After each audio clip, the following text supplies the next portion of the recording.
nervous speaking English when you travel? Afraid people might laugh at your accent? We've all been there, but today we'll fix that together. Hello, everyone. Welcome back to the Everyday English Podcast. I'm Emily, and today we're taking you on a little trip in English. And I'm Paul. Wait, are we really going somewhere, or is this just another theory lesson? I need practical help. It's both. We're going to travel in our minds, but with real, functional English you can use the moment you step abroad. We're focusing on surviving the scary parts.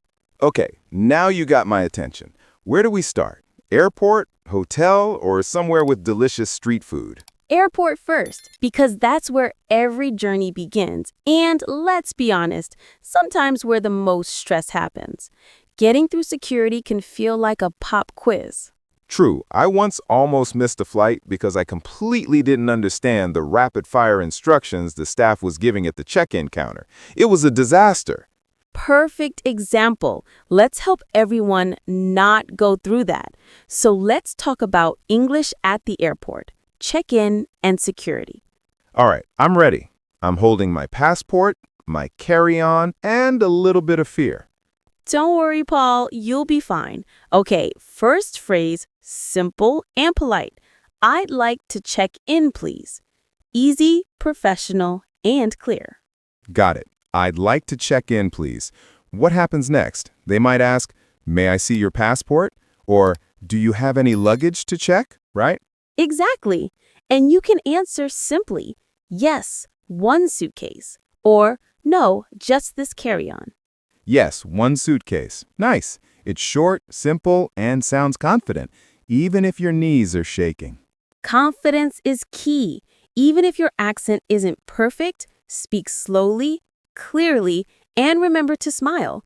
It changes the interaction immediately. Yes, smiling helps. It's the universal translator. Okay, next step, security check. You'll often hear rapid commands. Please take off your shoes or put your laptop in a separate tray. That part always feels like a puzzle. Too many trays, not enough hands. So remember this incredibly useful phrase that works for almost anything you're unsure about. Is this okay? Is this okay?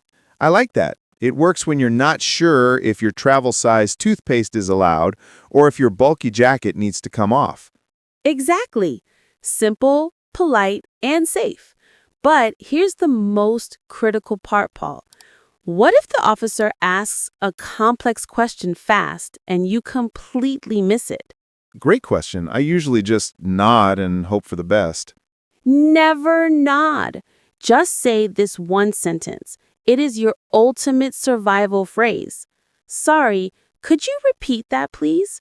That sentence is your magic key. Magic key. Sorry, could you repeat that, please? I love that. It's polite and, importantly, it buys me time to translate. Yes, and it shows engagement and confidence, not fear. That's a critical difference.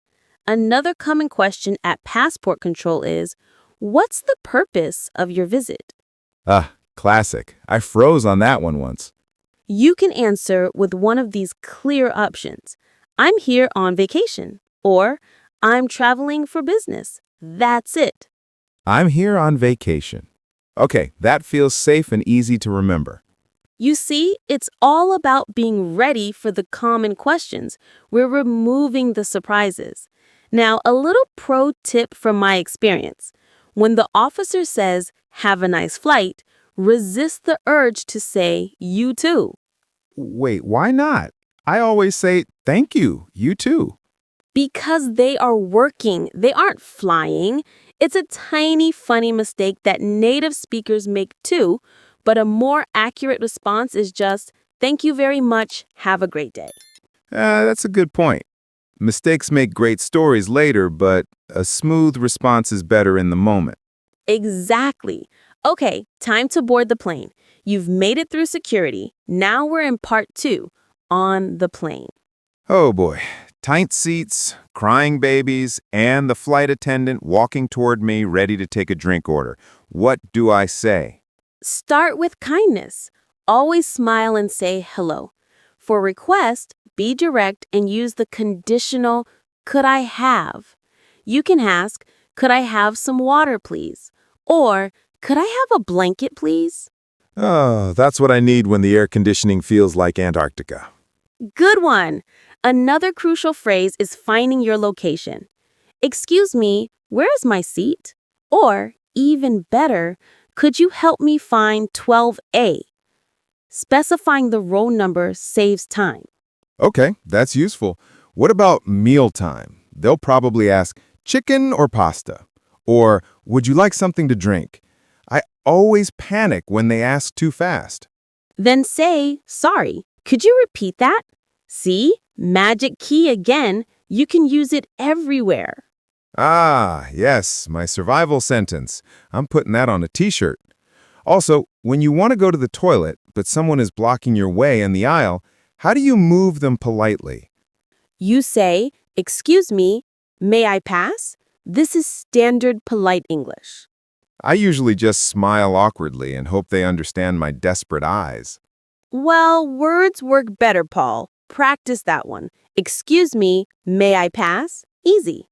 Now you can travel with confidence. Exactly. And here's one more for comfort. Could you please lower the window shade?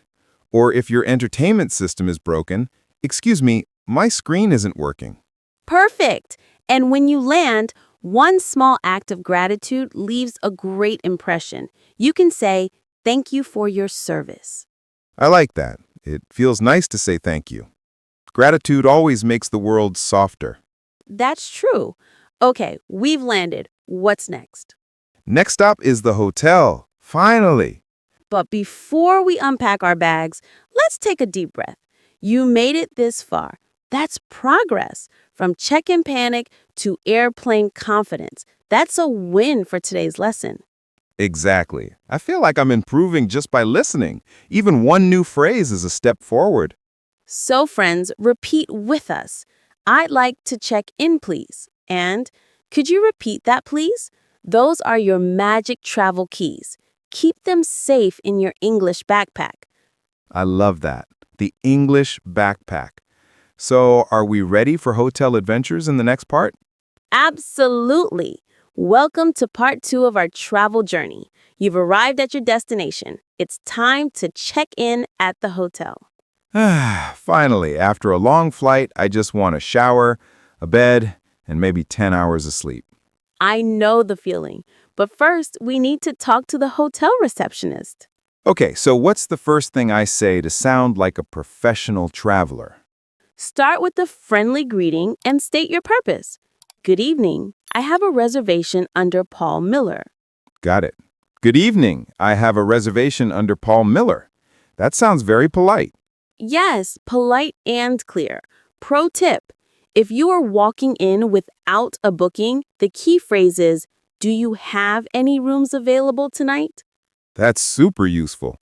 And if I booked online, maybe I can specify, I booked a room online through Expedia. Adding the booking platform can help the clerk find your details faster. Perfect. You're learning fast. Now, the receptionist will ask you for details. You'll often hear things like, could I see your passport? Or, do you have any luggage to check? So I can answer 3 nights or just 1 night, please. Easy. Wonderful. Each phrase you learn is like collecting keys. The more you have, the more doors the world opens for you. That's beautiful, Emily, and so true. Now, before we move to our next adventure, let's do a quick vocabulary spotlight, our power phrases for the hotel. Ooh, my favorite part. Okay, phrase 1, check in. It means the process of arriving and confirming your stay. Example, I'm checking in at the hotel now. Phrase 2, reservation. It means booking something in advance. Example, do you have a reservation? Phrase 3, front desk. The main place where guests ask for help, keys, or information. Example, call the front desk if you need anything. These are great, easy, and practical words for travelers.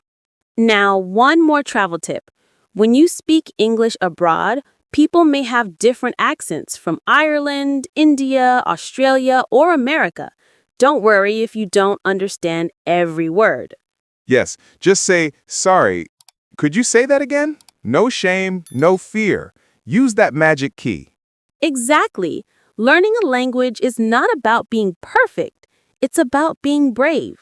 That's what I love about the Everyday English podcast. We learn English and courage. Thank you, Paul, and thank you everyone listening. You're doing great. Okay, what's next? Next, we're leaving the hotel and going out to explore the city. Adventure time. And maybe getting lost a little. That's okay. Getting lost is the best way to learn new things and new phrases to practice. Okay, so what's the first phrase I need when I'm out on the street? Start simple, but be polite. Excuse me, could you tell me how to get to... Then add your destination. For example, excuse me, could you tell me how to get to the train station? Perfect! It's polite and natural. We can also ask a follow-up. Is it far from here? Or, how long does it take to walk? Nice, I like that one. How long does it take to walk? Sounds useful when you don't want to walk too much, especially when you're carrying a lot of bags. Exactly. And what if someone gives directions too fast using too many complex street names? Good question. Just pull out your lifesaver sentence again. Could you say that more slowly, please? It shows you are trying to listen, not that you're being rude. Ah, my magic key, repurposed. Could you say that more slowly, please? Yes. And here's another short, direct phrase for initial orientation. Which way is the museum? Got it. Which way is the museum? That's short and easy. Now, sometimes people use hand gestures and pointing instead of words. That's fine. Just listen, observe their hands, and smile. Yeah, sometimes kindness is more helpful than grammar. Absolutely. And if you need a taxi, you can be clear. Excuse me, where can I get a taxi? Or could you call a taxi for me, please? Okay, that's very helpful. But what about inside the taxi? Good point. You can say, please take me to this address, and show the driver your phone screen with the location. Please take me to this address. Simple and polite. Yes, and if you want to make small talk, a friendly conversational phrase is traffic always this bad in the city? That's me every time I visit a new city. It's a friendly way to practice speaking without pressure. Now, let's talk about paying. How do I say that naturally? That's essential. You can ask, how much is it? Or, the common necessity, can I pay by card? Perfect. I always need that one. Can I pay by card? Exactly. And when you arrive and pay, always say, thank you very much. Yes. Gratitude is the international language. Beautifully said, Emily. Now, let's add a few more phrases for shopping and dining. Okay, I'm ready. If you're at a cafe, you can say, could I see the menu, please? And when ordering, can I have a cup of coffee? Yes, and don't forget the difference between to go or for here. Right. To go means takeaway, and for here means staying to eat or drink. Exactly. And if you're shopping, you can ask, how much is this? Or, do you have this in another color or size? That's fun. I can already imagine myself buying too many souvenirs. Ha ha! That's the true traveler spirit. But remember, your smile and your effort to speak English always matter more than perfect grammar. That's so true. People usually smile back when you try. Yes, because communication is connection, not perfection. Wow, that's deep, Emily. Maybe, but it's true. Every excuse me or thank you builds confidence. Okay, can we do a quick review for our listeners? This is the final checklist. Of course. Repeat after us, everyone. Excuse me. Could you tell me how to get to? Could you say that more slowly, please? Can I pay by card? And finally, thank you very much. Those are your city exploration essentials. Now let's do one final vocabulary spotlight on the city. Yes, my favorite part. Phrase 1, directions. It means instructions on how to reach a place. Example, can you give me directions to the station? Phrase 2, traffic. It means cars and vehicles on the road, usually when they are moving slowly. Example, the traffic is heavy this morning. Phrase 3. Souvenir. Something you buy to remember your trip. Example, I bought a small souvenir for my friend. These are the perfect words for travelers. When you use them with confidence, every city feels friendlier. That's so true. You start to feel like a citizen of the world. Exactly, Emily. Learning English opens doors everywhere, not just for travel, but for understanding people. I love that. You meet new faces, hear new stories, and suddenly the world feels smaller and kinder. That's what language does. It connects hearts. Beautifully said, Emily. Thank you. And thank you to everyone listening. You're growing with every word you learn. All right, we're coming to our final stop. A little reflection on the journey and how learning English for travel can truly change how you see the world. Can't wait. It's been such a warm journey so far. You know, I used to be afraid to speak English while traveling. I thought people would laugh at my accent or my mistakes. And now? Now I realize people don't care if you're perfect. They care if you're kind and clear. Even a small effort makes a big difference. That's so true. When you speak from the heart, even simple English becomes powerful. And that's why English for travel is more than words. It's a bridge between cultures. I like that. A bridge made of small, brave sentences. Let's remind our listeners of the most powerful phrases one last time. I'll start. I'd like to check in, please. Sorry, could you repeat that, please? Could you send someone to fix it, please? Excuse me, could you tell me how to get to? And finally, thank you very much. Perfect. Those simple sentences can carry you anywhere in the world. And remember, listeners, it's okay to make mistakes. Every time you try, you're getting stronger. Right. The only mistake is staying silent. Yes, that's the greatest lesson. You don't learn by being perfect. You learn by being brave. And now I want our listeners to remember this. It's not about speaking fast. It's about speaking with heart. Beautiful, Paul. Speaking with heart. And that makes traveling more meaningful, too. It's like English becomes more than a skill. It becomes a way to connect. And that's why we're so proud of everyone listening today. You learn to express yourself with confidence. So true. And if you forget some words tomorrow, don't worry. That's normal. Learning a language is not a race. It's a journey. Exactly. And today you've already taken another step on that journey. So to everyone listening, repeat after us. I can speak English when I travel. Yes, you can. And the more you practice, the more the world opens up to you.